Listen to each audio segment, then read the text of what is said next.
Hello everyone, structure of atom में आज हम डिस्कस करने वाले हैं black body radiation and photo electric effect. कल के लेक्चर में हमने डिस्कस किया था इलेक्ट्रोमैग्नेटिक वेव थ्योरी के बारे में, जो कि मैक्सवेल ने दी थी।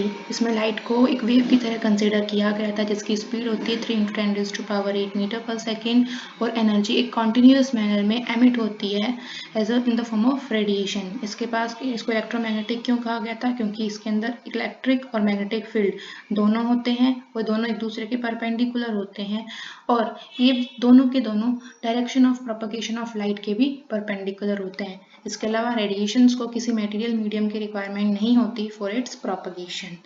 इसके बाद हमने कुछ रिलेशनशिप्स देखी थी, कुछ पुरानी टर्म्स को एक बार याद किया था, जैसे कि frequency, wave number, wavelength etcetera. अब हम देखते हैं कि वेव थ्योरी ने काफ़ी कुछ एक्सप्लेन किया, जैसे कि डिफ्रैक्शन है, इंटरफेरेंस है, इनको बहुत इजीली वेव थ्योरी ने एक्सप्लेन कर दिया और बता दिया कि रेडिएशन वेव के नेचर की होती है। पर फिर भी कुछ फिनोमिनाज ऐसे थे जो वेव थ्योरी एक्सप्लेन नहीं कर पाई, और वो थे black body radiation, photo electric effect और हाइड्रोजन का लाइन स्पेक्ट्रम। तो चलिए स्टार्ट करते हैं ब्लैक बॉडी रेडिएशन से। नाम से क्या लग रहा है? ब्लैक बॉडी क्या होती है? जो ब्लैक कलर की हो? ऐसा बिल्कुल भी ज़रूरी नहीं है। ब्लैक बॉडी होने के लिए कुछ कैरेक्टरिस्टिक्स होते हैं, अगर वो फुलफिल हो जाए तो हम किसी भी बॉडी को, किसी भी कलर की बॉडी को ब्लैक बॉडी कंसिडर कर सकते हैं। तो क्या है वो कुछ कैरेक्टरिस्टिक्स? एक जो ब्लैक बॉडी है वो 100% रेडिएशंस जो कि उसके ऊपर गिरती है उन सबको एब्जॉर्ब कर लेती है। So the body which absorbs all radiations falling on it at any temperature, उसको हम क्या कंसिडर कर देंगे? Black body. तो इसका मतलब क्या हुआ कि वो एक परफेक्ट एब्जॉर्बर है, तभी तो 100% रेडिएशन को एब्जॉर्ब कर रही है, और वो एक परफेक्ट एमिटर भी है। इसका क्या मतलब हुआ? यहाँ पर मैंने लिखा है जीरो रिफ्लेक्शन होता है। एमिटेंस और रिफ्लेक्टेंस, इसके अंदर डिफरेंस है। रिफ्लेक्शन 0% होने का मतलब क्या है? जितनी भी लाइट रेडिएशन किसी उस बॉडी के ऊपर डाली जाएगी वो सबको एब्जॉर्ब करेगा, रिफ्लेक्ट बैक नहीं कर रहा। रिफ्लेक्शन सरफेस फिनोमेना है, मींस रिफ्लेक्शन होने का मतलब क्या हुआ कि मॉलिक्यूल ने उस लाइट को एब्जॉर्ब ही नहीं किया, तभी की तभी जैसे ही उसके ऊपर फॉल कर रही है उसको रिफ्लेक्ट कर दिया। पर ब्लैक बॉडी का नेचर ऐसा नहीं होता, वो रिफ्लेक्शन नहीं करती है, सारी की सारी रेडिएशन को एब्जॉर्ब कर लेती है। हाँ, एक बार एब्जॉर्ब करने के बाद अगर आप एटॉमिक स्केल के ऊपर देखें तो एब्जॉर्ब करने के बाद वो रेडिएशन को एमिट करेगा। एक मॉलिक्यूल ने एमिट किया, वो दूसरे पे स्ट्राइक कर रहा है, दूसरे ने फिर से परफेक्टली उसको एब्जॉर्ब किया, फिर उसने उसको परफेक्टली एमिट भी कर दिया। तो आई होप आपको ब्लैक बॉडी समझ में आ गया होगा। तो अगर इसका मतलब बिल्कुल भी नहीं है कि जो ब्लैक बॉडी है वो ब्लैक कलर की हो, और अगर हमें ब्लैक बॉडी समझ में आ गया है तो ब्लैक बॉडी रेडिएशन में कोई प्रॉब्लम है ही नहीं, because the radiation emitted by a black body is called black body radiations. तो क्वेश्चन क्या है, क्या हम कह सकते हैं कि जो ब्लैक कलर की बॉडी होती है सिर्फ उन्हीं को हम ब्लैक बॉडी कंसिडर करें? क्या दूसरे कलर की बॉडी है वो उनको हम ब्लैक बॉडी कंसिडर नहीं कर सकते? और क्या सारी की सारी ब्लैक कलर की बॉडी है वो ब्लैक बॉडी रेडिएशंस एमिट करती है? तो इसका आंसर है नहीं, ऐसा ज़रूरी नहीं है। It is not always necessary. कुछ बॉडीज ऐसी होती है जो ब्लैक कलर की नहीं होती है, लेकिन फिर भी वो ब्लैक बॉडी रेडिएशंस एमिट करती है। बेस्ट एग्जाम्पल है स्टार्स। आपको पता है वाइट कलर का दिखते हैं स्टार्स, कुछ ब्लूइश कलर के भी दिखते हैं, लेकिन they are perfect example of black body radiation. वैसे इंटरेस्टिंग बात यह है कि ब्लैक बॉडी रेडिएशन का जो हमने फिनोमेना अभी डिस्कस किया है, एक्चुअल में कोई भी बॉडी 100% एक ब्लैक बॉडी की तरह बिहेव नहीं कर सकती। जो ये लैम्प ब्लैक है इसको एक क्लोजेस्ट अप्रोच माना जाता है टू द ब्लैक बॉडी, लेकिन इसके अंदर भी 100% एब्जॉर्बेंस और 0% रिफ्लेक्टेंस नहीं है। यहाँ भी 1% लाइट रिफ्लेक्टेड होती है, लेकिन 1% चलता है, इसीलिए लैम्प ब्लैक को भी कंसिडर किया जाता है एज अ ब्लैक बॉडी। इसके बाद ग्रेफाइट है, ग्रेफाइट को भी हम ब्लैक बॉडी में कंसिडर कर लेते हैं, लेकिन उसके अंदर भी 3% रिफ्लेक्शन होता है। बाकी जो गोल्ड हो गया, प्लेटिनम है, उसके ऊपर ब्लैक कलर की कोटिंग कर दें तो वो भी एक ब्लैक बॉडी की तरह बिहेव करेगी। तो इसका मतलब क्या हुआ कि एक ऐसी बॉडी, कोई और कलर की बॉडी होगी तो वो भी ब्लैक बॉडी रेडिएशन एमिट कर सकती है, बस वो अपनी कैरेक्टरिस्टिक्स को फॉलो करे। इसका मतलब 100% एब्जॉर्बेंस शो कर दे, और 0% रिफ्लेक्टेंस शो करे, और 100% एमिटेंस भी शो करे। चलिए, तो ये तो था एक brief introduction to the black body radiations. लेकिन ऐसा क्या था इस ब्लैक बॉडी रेडिएशन के फिनोमेना में जो कि वेव थ्योरी एक्सप्लेन नहीं कर पाई? एक्चुअल में क्या था, जब इसकी ऑब्जर्वेशन क्या की, जब किसी ब्लैक बॉडी को हीट किया गया था तो उसके अंदर से डिफरेंट कलर की रेडिएशन एमिट करने लगी। जैसे कि हम एग्जांपल लेते हैं एक आयरन बार का, लोहे को हीट किया जाए तो सबसे पहले वो रेड कलर का होता है, लेकिन उसके बाद क्या हो जाएगा, उसका कलर चेंज होने लगेगा। ठीक है, पहले वो रेड कलर का है, उसके बाद थोड़ी देर बाद उसका कलर चेंज हो जाएगा, येलो हो गया, आपने और थोड़ी देर उसको हीट किया तो फिर वो व्हाइट कलर का हो जाएगा, ग्लो करने लगेगा, उसको और हीट किया तो वो ब्लू कलर का हो जाएगा। मीन्स ये एक ऑब्जर्वेशन है कि जब आपने किसी बॉडी को हीट किया जिसको हम कंसिडर कर रहे हैं कि ब्लैक बॉडी है, तो उसमें से जो लाइट रेडिएट हो रही है, एमिट हो रही है, वो अपना कलर चेंज कर रही है। मीन्स पहले रेड हुई, येलो हुई, वाइट हुई, देन अल्टीमेटली ब्लू हो गई। तो ये थी हमारी ऑब्जर्वेशन। लेकिन जो वेव थ्योरी थी उसने क्या कहा था, उसने कहा था कि जो कोई भी रेडिएशन है उसकी एनर्जी सिर्फ और सिर्फ उसकी इंटेंसिटी के ऊपर डिपेंड करेगी। एम्पलीट्यूड, और इंटेंसिटी क्या होता है, एम्पलीट्यूड का स्क्वायर। जरा ध्यान से देखिए, यहाँ पर मैंने एक वेव ड्रॉ कर रखा है, वेव डायग्राम, और इसके अंदर आप देख सकते हैं एम्पलीट्यूड, मीन्स मैं किसकी बात कर रही हूँ, ये जो हाइट है इसकी बात कर रही हूँ, दिस वन। ठीक है, तो यहाँ पे जो एनर्जी है वो सिर्फ और सिर्फ इसके एम्पलीट्यूड पर डिपेंड कर रही है, मीन्स इसकी इंटेंसिटी पर डिपेंड कर रही है। लेकिन जब आपने देखा कि ब्लैक बॉडी को हीट किया जा रहा है तो फिर उसका कलर चेंज हो रहा है, और हमें पता है, हमने कल ईएम स्पेक्ट्रम भी देखा था कि हर कलर की अपनी फ्रीक्वेंसी होती है, हर कलर की अपनी एक वेवलेंथ होती है। तो जब हीट किया जा रहा है तो कलर चेंज हो रहा है, इसका मतलब क्या हो रहा है, इसका मतलब हो रहा है कि उसकी वेवलेंथ चेंज हो रही है, उसकी फ्रीक्वेंसी चेंज हो रही है। तो हीट करने पर ये वेवलेंथ या फिर ये जो फ्रीक्वेंसी है चेंज हो रही है, पर as per wave theory energy जो है वो तो सिर्फ और सिर्फ इंटेंसिटी के ऊपर डिपेंड कर रही है। मतलब उनके अकॉर्डिंग क्या है कि वहाँ पर जो ये इंटेंसिटी, ये हाइट जो है, ये इंक्रीज हो सकती है अगर आप हीट करोगे। ये पहले वेव कुछ इस तरीके की थी और अब इसकी हाइट बढ़ गई है, अब ये कुछ इस तरीके की हो गई, एम्पलीट्यूड इसका इंक्रीज हो गया है। लेकिन यहाँ पर जो डिस्टेंस है बिटवीन, यहाँ पर ये देखिए एक और वेव बना देते हैं हम। एज पर वेव थ्योरी यहाँ पर ये वाला जो डिस्टेंस है, एम्पलीट्यूड, सॉरी थोड़ा सा परफेक्टली ड्रॉ करते हैं, कोशिश करते हैं, ये लीजिए। अब एनर्जी इंक्रीज हो रही है, इसका मतलब एम्पलीट्यूड इंक्रीज हो गया। लेकिन यहाँ से जो डिस्टेंस है, distance between two consecutive crest और ट्रफ, ये वेवलेंथ जिसको हम बोल रहे हैं, लैम्डा से हम रिप्रेजेंट करते हैं, ये चेंज नहीं हो रहा है। और अगर वेवलेंथ चेंज नहीं होगी तो फिर हम बोल सकते हैं फ्रीक्वेंसी भी चेंज नहीं होगी, और अगर फ्रीक्वेंसी चेंज नहीं हो रही है तो कलर भी चेंज नहीं होना चाहिए एज पर वेव थ्योरी। इसका मतलब क्या हुआ कि फ्रीक्वेंसी और वेवलेंथ ये एनर्जी के ऊपर डिपेंड नहीं करती, it is independent of energy. ये थी वेव थ्योरी की कंसिडरेशन। लेकिन हमने देखा क्या, हमने ये देखा कि जैसे ही आप बॉडी को हीट कर रहे हैं तो कलर चेंज हो रहा है, इसका मतलब फ्रीक्वेंसी चेंज हो रही है, वेवलेंथ चेंज हो रही है। तो इसका मतलब कुछ ना कुछ रॉन्ग था, कहीं ना कहीं वेव थ्योरी कुछ ना कुछ मिस कर रही थी, जो कि इस थ्योरी, क्योंकि ये थ्योरी ब्लैक बॉडी रेडिएशन को एक्सप्लेन नहीं कर पाई थी। तो यही है, radiation emitted by a hot body should have same color although its intensity may vary as the heating is continued। ये जो 3 पॉइंट्स हैं ये है वेव थ्योरी की कंसिडरेशन, वेव थ्योरी के पॉइंट्स जो हैं वो, ठीक है। लेकिन ये है हमारी एक्चुअल ऑब्जर्वेशन जो कि देखी गई भाई एक्सपेरिमेंट। तो एक्सपेरिमेंट ने जो से हम जो ऑब्जर्वेशन ली उसका एक ग्राफ बनाया गया था जो कि इस तरीके का था, क्योंकि इस वेव थ्योरी के अकॉर्डिंग तो इंटेंसिटी और फ्रीक्वेंसी और वेवलेंथ में कोई रिलेशन नहीं है, क्योंकि इंटेंसिटी एनर्जी पर डिपेंड कर रही है और फ्रीक्वेंसी और वेवलेंथ एनर्जी के ऊपर डिपेंड नहीं कर रही। लेकिन जब यहाँ पर इस रेडिएशंस का ग्राफ प्लॉट किया गया बिटवीन इंटेंसिटी और वेवलेंथ तो एक पैटर्न देखा गया। क्या था वो पैटर्न कि जैसे जैसे आप वेवलेंथ को, मैं बात कर रही हूँ यहाँ पे फ्रॉम राइट टू लेफ्ट, अब जैसे जैसे वेवलेंथ को डिक्रीज कर रहे हैं इंटेंसिटी बढ़ती जा रही है। आप देखिए यहाँ से आ रहे हैं, इस साइड वेवलेंथ डिक्रीज हो रही है 2000, 1500, 1000, 500, तो इस साइड क्या हो रही है, वेवलेंथ डिक्रीज हो रही है। लेकिन इंटेंसिटी का स्केल देखें तो इधर यहाँ पर ऊपर की तरफ जा रहे हैं तो इंटेंसिटी इंक्रीज हो रही है।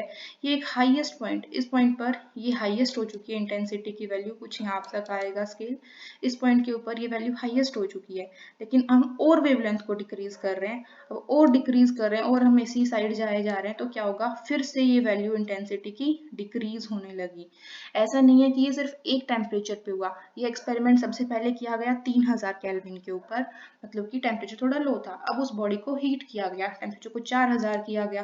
जैसे ही 4000 कर रहे हैं और इसके अंदर जो मैक्सिमम इंटेंसिटी की वैल्यू थी वो बढ़ गई, फिर और टेम्परेचर को इंक्रीज किया गया, इंटेंसिटी की वैल्यू और इंक्रीज हो गई। ऐसे 5000 पे किया गया, 6000 पे किया गया, तो टेम्परेचर इंक्रीज करने पर जो इंटेंसिटी की वैल्यू है वो इंक्रीज हो रही है। लेकिन उसके साथ एक और ऑब्जर्वेशन क्या देखी गई, यहाँ पर जिस पॉइंट के ऊपर इंटेंसिटी मैक्सिमम है उस पॉइंट की जो वेवलेंथ है उसको हम लैम्डा मैक्स बोलते हैं, wavelength corresponding to maximum intensity. तो जैसे जैसे आप टेम्परेचर को इंक्रीज कर रहे हो, मान लीजिए ये वैल्यू है यहाँ पर, बिल्कुल स्ट्रेट प्लॉट किया जाए, मानते हैं कि ये वाली लैम्डा मैक्स है, ठीक है, एट 7000 केल्विन। लेकिन अगर आप इस वाले प्लॉट की बात करते हैं जो 6000 पे था, इसमें यहाँ पर ये है इसकी हाईएस्ट पीक, और इस पॉइंट के ऊपर ये वैल्यू आएगी। तो आप देख सकते हैं लैम्डा की वैल्यू कुछ डिक्रीज हो गई, नॉट लैम्डा, लैम्डा तो इंक्रीज हो रहा है, आप देख रहे हो इस साइड लेफ्ट टू राइट जा रहा है तो लैम्डा इंक्रीज हो रहा है, बट लैम्डा मैक्स की वैल्यू बात कर रहे हैं, ठीक है। तो जैसे जैसे आप जा रही हैं 6000 से 7000 की तरफ, जैसे ही आपने टेम्परेचर इंक्रीज किया तो इंटेंसिटी की वैल्यू तो इंक्रीज हो रही है, लेकिन lambda max corresponding, lambda max क्या था हमारा, wavelength corresponding to maximum intensity, वो डिक्रीज हो रहा है। तो यही है यहाँ पर, ये जनरल ट्रेंड देखा गया था, तो यहाँ पे रिलेशनशिप बनाई गई। अब तक तो कोई वेव थ्योरी से के अकॉर्डिंग तो वेवलेंथ और इंटेंसिटी में कोई रिलेशनशिप नहीं थी, पर ये ग्राफ कुछ ना कुछ रिलेशनशिप शो कर रहा था। क्या शो कर रहा था कि at a given temperature intensity of radiations emitted increases with decrease in wavelength. यहाँ से जा रहे हैं तो पहले इंटेंसिटी इंक्रीज होगी, उसके बाद डिक्रीज इंक्रीज होगी, एक मैक्सिमम वैल्यू अचीव करेगी, और उसके बाद then starts decreasing with further decrease in wavelength. तो आईआईटी के अंदर एक बार क्वेश्चन पूछा गया था, उसके अंदर क्या था, ये जो टेम्परेचर है इसको T1, T2, T3, T4 इस तरीके से रिप्रेजेंट किया गया था, और उनमें रिलेशन पूछा गया था कि बताइए कौन सा टेम्परेचर हाईएस्ट होगा, इधर T1 is greater than T2 greater than T3 greater than T4, इस तरीके से। तो फिर मेरे को लगता है आपको ये कंसेप्ट क्लियर हो गया होगा, और जो पीक हाईएस्ट जिसकी इंटेंसिटी ज्यादा है उस टेम्परेचर के ऊपर ही हम बोल सकते हैं वही टेम्परेचर हाईएस्ट होगा। तो ये थी हमारे phenomena of black body radiation. आपने यहाँ पे देख ही लिया, जैसे जैसे टेम्परेचर इंक्रीज कर रहे हैं वेवलेंथ इंक्रीज हो रही है। तो यहाँ पर सॉरी टेम्परेचर को आप इंक्रीज कर रहे हो तो वेवलेंथ जो है कोरस्पॉन्डिंग टू मैक्सिमम इंटेंसिटी वो डिक्रीज हो रही है। चलिए अब नेक्स्ट फिनोमिना है photo electric effect. Photo electric effect क्या होता है, जब किसी भी मेटल प्लेट के ऊपर लाइट रेडिएशन फॉल करती है तो वहाँ पर क्या होता है कि देखिए एक ग्लास ट्यूब ली गई है और इसके अंदर ये एनोड, यहाँ पर एनोड और कैथोड को रिप्रेजेंट किया गया है। जो कैथोड है इसको मेटल की पूरी प्लेट ली गई है, यहाँ पे सिर्फ एक रोड नहीं ली है, पूरी मेटल की एक प्लेट ली गई है और इसके ऊपर क्या किया, लाइट को स्ट्राइक किया गया। जैसे ही लाइट यहाँ पर स्ट्राइक कर रही है, यहाँ पर एक टर्म आपने देखी होगी मिनिमम फ्रीक्वेंसी की रिक्वायरमेंट होती है, कुछ डेफिनेट फ्रीक्वेंसी होनी चाहिए उस लाइट के अंदर। तो उससे क्या होगा, जैसे एक डेफिनेट फ्रीक्वेंसी की लाइट इस मेटल की प्लेट के ऊपर स्ट्राइक कर रही है, जैसे इसके ऊपर डल रही है, यहाँ से इलेक्ट्रॉन इजेक्ट हो रहे हैं और इजेक्ट होके कैथोड से इजेक्ट होंगे और वो इस साइड पॉजिटिव प्लेट की तरफ अट्रैक्टेड होंगे और वो इस साइड जाएंगे। जैसे यहाँ से इलेक्ट्रॉन ट्रेवल करता हुआ इस तरह से वायर से जा रहा है, इधर जा रहा है जा रहा है जा रहा है, और वैसे ही यहाँ पर ये बल्ब ग्लो करेगा due to movement of electron. तो एक्सपेरिमेंट था ये, जैसे बल्ब ग्लो किया इसका मतलब लाइट ने यहाँ से कुछ निकाला है, जिसको हम इलेक्ट्रॉन्स, पता ही था हमें इलेक्ट्रॉन्स मीन्स इस लाइट ने इलेक्ट्रॉन्स को इजेक्ट कर दिया, क्योंकि इलेक्ट्रॉन्स थे वो लाइट से इजेक्ट हुए थे, इसीलिए इनको हम फोटो इलेक्ट्रॉन्स भी बोलते हैं। और अब इसका अमाउंट जानने के लिए कि कितने इलेक्ट्रॉन्स इजेक्ट हुए हैं, कितना अमाउंट इजेक्ट हुआ है, यहाँ पर इस तरीके से आप देखिए एमीटर लगाया हुआ है। एमीटर क्या करता है, करंट को मेजर करता है, यूनिट क्या होती है, एम्पियर होती है, फंडामेंटल क्वांटिटी है, आपने फर्स्ट चैप्टर में देखा ही होगा। चलिए तो यहाँ पे एक और डायग्राम शो कर रखा है, ये लाइट एनर्जी फॉल कर रही है और यहाँ पूरा ये मेटल का सरफेस है, तो जो मेटल के सरफेस के ऊपर जो इलेक्ट्रॉन्स होते हैं वो जैसे ये लाइट इस पर स्ट्राइक करेगी इजेक्ट हो जाएंगे, बाहर निकल जाएंगे, ठीक है। अब यहाँ पर मैं थ्रेशोल्ड फ्रीक्वेंसी की बात कर रही हूँ कि फ्रीक्वेंसी यहाँ पर हम क्या है कि क्या किसी भी फ्रीक्वेंसी की लाइट इलेक्ट्रॉन्स को इजेक्ट कर सकती है। हमने यहाँ पर मेटल ही क्यों लिया, नॉन मेटल क्यों नहीं लिया? वेल, इसका आंसर ये है कि मेटल के जो इलेक्ट्रॉन्स होते हैं वो लूजली बाउंड होते हैं and metal have tendency to lose its electron easily.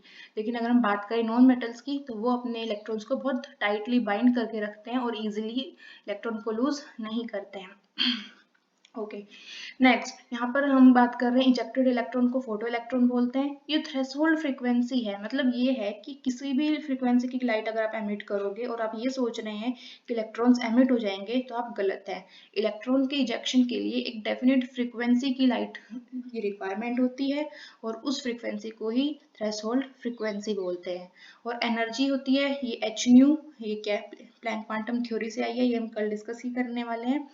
तो चलिए, अब ऑब्जर्वेशन जो हमने फोटो इलेक्ट्रिक इफेक्ट से ली थी वो क्या थी कि मिनिमम एनर्जी के बारे में बता चुकी हूँ। अब इसको एक फैंसी टर्म देने वाले हैं। मिनिमम थ्रेशोल्ड फ्रीक्वेंसी क्या होता है उसको हम न्यू नॉट से रिप्रेजेंट करते हैं और थ्रेशोल्ड एनर्जी क्या हो जाएगा एच न्यू नॉट। तो minimum energy required to eject an electron, उसको हम क्या बोल देते हैं थ्रेशोल्ड एनर्जी। और एक वर्क फंक्शन एक फैंसी टर्म है, थ्रेशोल्ड एनर्जी और वर्क फंक्शन एक ही बात है। ओके, और क्या देखा उन्होंने क्या देखा यहाँ से जैसे ही लाइट की फ्रीक्वेंसी को इंक्रीज किया गया, मान लेते हैं जैसे कि रेड कलर है, रेड कलर की वेवलेंथ ज्यादा होती है, फ्रीक्वेंसी कम होती है। मान लेते हैं पहले उन्होंने रेड कलर की लाइट को स्ट्राइक किया, उसके बाद वो ब्लू कलर की लाइट को यहीं पे वापस चेंज करके ब्लू कलर की लाइट को स्ट्राइक कर रहे हैं। तो उन्होंने क्या देखा, जैसे ही वो लाइट को चेंज कर रहे हैं, लाइट का कलर चेंज कर रहे हैं, लाइट की फ्रीक्वेंसी चेंज कर रहे हैं, तो फिर यहाँ पर वेलोसिटी चेंज हो रही है इलेक्ट्रॉन्स की। So the velocity of electron ejected depends upon the frequency of incident radiation. ये conclusion लिया गया by the experiments. दूसरा उन्होंने क्या conclusion किया कि the number of photoelectron ejected is proportional to the intensity of incident radiation. यहाँ पर जो total number of photo electrons eject होंगे वो इसकी इंटेंसिटी के ऊपर डिपेंड करेंगे। इंटेंसिटी अगेन किसके ऊपर डिपेंड करती है, लाइट के एम्पलीट्यूड पे। मतलब कि अगर आपने पहले रेड कलर की लाइट ली है तो आप कलर चेंज नहीं कर रहे हैं, आप उसकी फ्रीक्वेंसी चेंज नहीं कर रहे हैं। हाँ, थोड़ा सा अगर आप उसका अमाउंट बढ़ा देंगे तो यहाँ से ज्यादा इलेक्ट्रॉन इजेक्ट होने लगेंगे। कंडीशन क्या है, वो जो आप लाइट को स्ट्राइक कर रहे हैं उसके पास थ्रेशोल्ड एनर्जी, जो मिनिमम अमाउंट ऑफ एनर्जी चाहिए इस इलेक्ट्रॉन को निकलने के लिए, वो है। तो वहां से फोटो इलेक्ट्रॉन्स एमिट होंगे। अगर आपने उसकी इंटेंसिटी इंक्रीज कर दी तो नंबर ऑफ फोटो इलेक्ट्रॉन्स जो इजेक्ट होंगे वो बढ़ जाएंगे, लेकिन उनकी स्पीड के ऊपर कोई इफेक्ट नहीं पड़ेगा, स्पीड उसकी धीरे ही रहेगी। अगर आपको इस इलेक्ट्रॉन की स्पीड बढ़ानी है तो आपको क्या करना पड़ेगा, ये जो फ्रीक्वेंसी है लाइट की, यानी कि लाइट का कलर आप चेंज करेंगे, रेड की जगह आप ब्लू कर रहे हैं तो उसकी फ्रीक्वेंसी ज्यादा है, तो वहां पर इलेक्ट्रॉन्स जो हैं वो हाई स्पीड पे इजेक्ट होंगे और ये जो बल्ब है वो जल्दी ग्लो करेगा। तो बल्ब का जो ग्लो करने की जो वेलोसिटी है, कितनी जल्दी ग्लो कर रहा है, वो किसके ऊपर डिपेंड कर रहा था, फ्रीक्वेंसी के ऊपर डिपेंड कर रहा था। चलिए, और हम बात करें एमीटर की रीडिंग, तो एमीटर की रीडिंग यानी कि वो नंबर ऑफ फोटो इलेक्ट्रॉन्स पर डिपेंड कर रही है और वो किसके ऊपर डिपेंड कर रही थी, उसकी इंटेंसिटी के ऊपर। तो ये थी फोटो इलेक्ट्रिक इफेक्ट के कंक्लूजन्स। तो यहाँ पर इंटेंसिटी डिपेंड कर रही थी नंबर ऑफ फोटो इलेक्ट्रॉन्स के ऊपर, और जो वेलोसिटी है वो किसके ऊपर डिपेंड कर रही थी, वेलोसिटी ऑफ इलेक्ट्रॉन वो डिपेंड कर रही थी फ्रीक्वेंसी के ऊपर। वेलोसिटी अगेन काइनेटिक एनर्जी क्या होता है, हाफ एम वी स्क्वायर। अगर वेलोसिटी ज्यादा है तो उसकी काइनेटिक एनर्जी भी ज्यादा हो जाएगी और उसकी फ्रीक्वेंसी जो है वो ज्यादा थी, इसीलिए ऐसा हुआ। तो ये ऑब्जर्वेशन थी किसकी, फोटो इलेक्ट्रिक इफेक्ट की।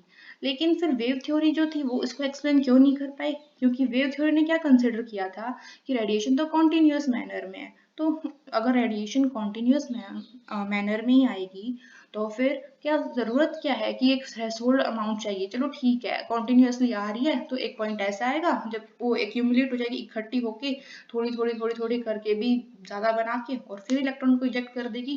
पर ऐसा नहीं था। ऑब्जर्वेशन क्या ली गई थी, अगर आप एक थ्रेशोल्ड एनर्जी से कम एनर्जी की लाइट को डाल रहे हो, बेशक आप कितनी ही देर डालो, वो इलेक्ट्रॉन को इजेक्ट नहीं कर पाएगी। इलेक्ट्रॉन को इजेक्ट करने के लिए एक डेफिनेट अमाउंट ऑफ एनर्जी चाहिए। फॉर एग्जाम्पल, मैं क्या कंसिडर करती हूँ कि मान लेते हैं हम एक मेटल ले रहे हैं सीजियम का। सीजियम क्यों लिया, क्योंकि सीजियम जो है ये अपने पीरियोडिक टेबल के अंदर अगर उसकी पोजीशन को कंसिडर करें तो फर्स्ट ग्रुप में लास्ट के अंदर आता है। तो साइज काफी बड़ा होता है तो वो अपना इलेक्ट्रॉन बहुत इजीली एमिट कर सकता है, क्योंकि साइज बड़ा होने की वजह से न्यूक्लियस और उसके बाहर वाले जो इलेक्ट्रॉन है उसमें अट्रैक्शन काफ़ी कम हो जाता है, तो वो अपना इलेक्ट्रॉन ईजिली एमिट कर देता है। तो सीजियम का हम एग्जाम्पल लेते हैं। कंसिडर करते हैं कि सीजियम के इलेक्ट्रॉन को निकलने के लिए 10 जूल एनर्जी की रिक्वायरमेंट होगी। अब क्या है, हम रेडिएशन, अब हम बात करें अगर वेव थ्योरी की, तो वेव थ्योरी क्या बोल रही है कि कॉन्टिन्यूस मैनर में एनर्जी रेडिएट होती रहेगी।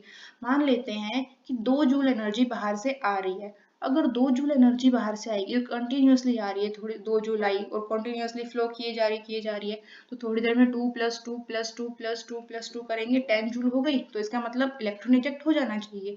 पर क्या देखा गया कि इस तरीके से रेडिएशन को कितनी ही लंबी देर तक आप लगा के रखें, इलेक्ट्रॉन इजेक्ट नहीं होगा। लेकिन अगर आपने सिर्फ 1 सेकंड के लिए 12 जूल एनर्जी दे दी, तो तभी की तभी वहां से इलेक्ट्रॉन इजेक्ट हो जाएगा। इसका मतलब क्या हुआ, यहाँ से हम क्या कंसिडर कर रहे हैं कि फिर से कुछ ना कुछ गड़बड़ तो है इसके अंदर, वेव थ्योरी के अंदर, जो साइंटिस्ट फिगर आउट नहीं कर पा रहे हैं। Something is wrong. बाकी उन्होंने क्या कहा था कि एनर्जी किसके ऊपर डिपेंड करती है, इंटेंसिटी के ऊपर। और अभी हमने एक्सपेरिमेंट्स के अंदर क्या पता किया कि एनर्जी तो फ्रीक्वेंसी के ऊपर डिपेंड कर रही थी। क्यों? क्योंकि जैसे आप फ्रीक्वेंसी चेंज कर रहे थे ऐसे ही वेलोसिटी चेंज हो रही थी, और वेलोसिटी चेंज हो रही है तो काइनेटिक एनर्जी भी चेंज हो रही है, क्योंकि half M V square is kinetic energy.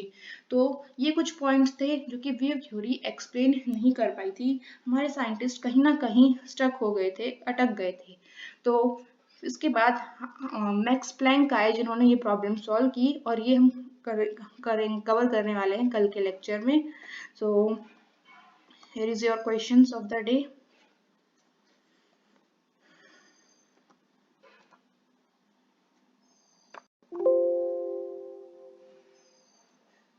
Discard.